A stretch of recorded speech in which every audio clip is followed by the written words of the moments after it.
जरा इस तस्वीर को देखिए।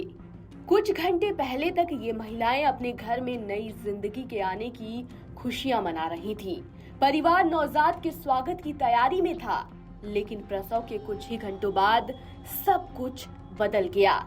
मां की मौत हो गई और मासूम बच्चा मां की गोद से हमेशा के लिए दूर हो गया। ये सिर्फ एक परिवार की कहानी नहीं है, बल्कि राजस्थान में हाल के महीनों में ऐसी कई घटनाएं सामने आई हैं, जिन्होंने मातृ स्वास्थ्य व्यवस्था पर गंभीर सवाल खड़े कर दिए हैं। आखिर ऐसा क्यों हो रहा है, चलिए जानते हैं हमारी इस खास रिपोर्ट में।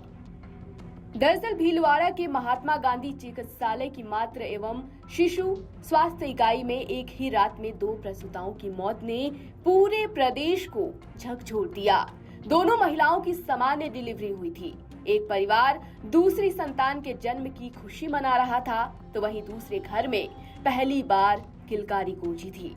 लेकिन कुछ ही घंटों बाद दोनों घरों में मातम पसर गया। डॉक्टरों के अनुसार दोनों की मौत प्रसव के बाद अत्यधिक रक्तस्राव यानी पोस्टमार्टम हेमरेज के कारण हुई। पहला मामला 22 वर्षीय सुगना बैरवा का है। सामान्य प्रसव के बाद अचानक तेज रक्तस्राव शुरू हुआ। हालात बिगड़ने पर उन्होंने भीलवाड़ा रेफर कर दिया। अस्पताल पहुंचने तक उनका हीमोग्लोबिन केवल 1.8 ग्राम प्रति डेसीलीटर रह गया था और प्लेटलेट्स भी बेहद कम थे।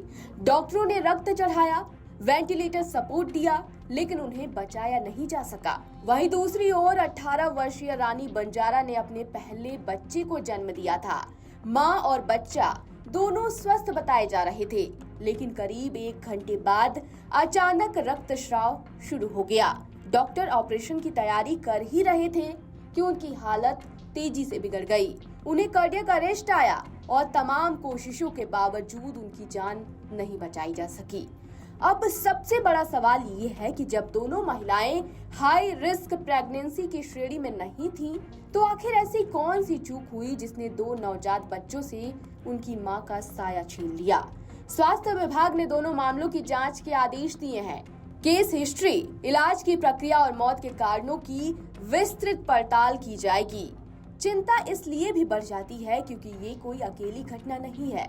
मई में कोटा के सरकारी अस्पताल में 5 प्रसूताओं की मौत हुई थी। जून में बीकानेर के सिजेरियन ऑपरेशन के बाद 6 महिलाओं की किडनी फेल हुई, जिनमें से 2 की मौत हो गई। अब भीलवाड़ा की घटना ने मातृ स्वास्थ्य सेवाओं और प्रसव के बाद निगरानी व्यवस्था पर फिर से सवाल खड़े कर दिए हैं। इसी बीच राजस्थान में महिलाओं के स्वास्थ्य से जुड़ी एक और गंभीर तस्वीर सामने आई है। राष्ट्रीय परिवार स्वास्थ्य सर्वेक्षण 5 के अनुसार प्रदेश में 5 से 49 वर्ष की 54.4% महिलाएं एनीमिया यानी खून की कमी से पीड़ित हैं। आदिवासी क्षेत्रों में स्थिति और भी चिंताजनक है। अनुसूचित जनजाति वर्ग की महिलाओं में एनीमिया की दर 61.6% है। वहीं डूंगरपुर जिले में ये आंकड़ा 72.6% तक पहुंच चुका है। लोकसभा में केंद्र सरकार द्वारा दी गई जानकारी के अनुसार अप्रैल 2025 से फरवरी 2026 के बीच डूंगरपुर जिले में 34,304 गर्भवती महिलाओं की जांच की गई। इनमें 3,152 महिलाओं में गंभीर एनीमिया पाया गया, जिनका हीमोग्लोबिन स्तर 7 ग्राम प्रति डेसीलीटर से कम था। इलाज के दौरान 1662 यूनिट रक्त गंभीर एनीमिया से पीड़ित गर्भवती महिलाओं को चढ़ाया गया। विशेषज्ञों का कहना है कि एनीमिया की मुख्य वजह कुपोषण, आयरन युक्त भोजन की कमी और स्वास्थ्य जागरूकता का अभाव है। सामान्य व्यक्ति के हीमोग्लोबिन 12 से 16 ग्राम प्रति डेसीलीटर होना चाहिए, लेकिन कई गर्भवती महिलाएं बेहद कम हीमोग्लोबिन के साथ अस्पताल पहुंच रही हैं। ऐसे मामलों में प्रसव के दौरान और बाद में खतरा कई गुना ज्यादा बढ़ जाता है। डॉक्टरों का मानना है कि डिलीवरी के बाद महिलाओं की मृत्यु को रोकने के लिए केवल सुरक्षित प्रसव ही नहीं, बल्कि गर्भावस्था के दौरान नियमित जांच, समय पर एनीमिया का इलाज, पर्याप्त पोषण, मजबूत रेफरल सिस्टम और प्रसव के बाद कम से कम 24 घंटे तक सघन निगरानी बेहद जरूरी है। साथ ही पोस्टमार्टम हेमरेज जैसी आपात स्थितियों से निपटने के लिए अस्पतालों में प्रशिक्षित स्टाफ और पर्याप्त संसाधन भी होने चाहिए। एक और मां बनने की खुशी, दूसरी ओर कुछ ही घंटों में मौत।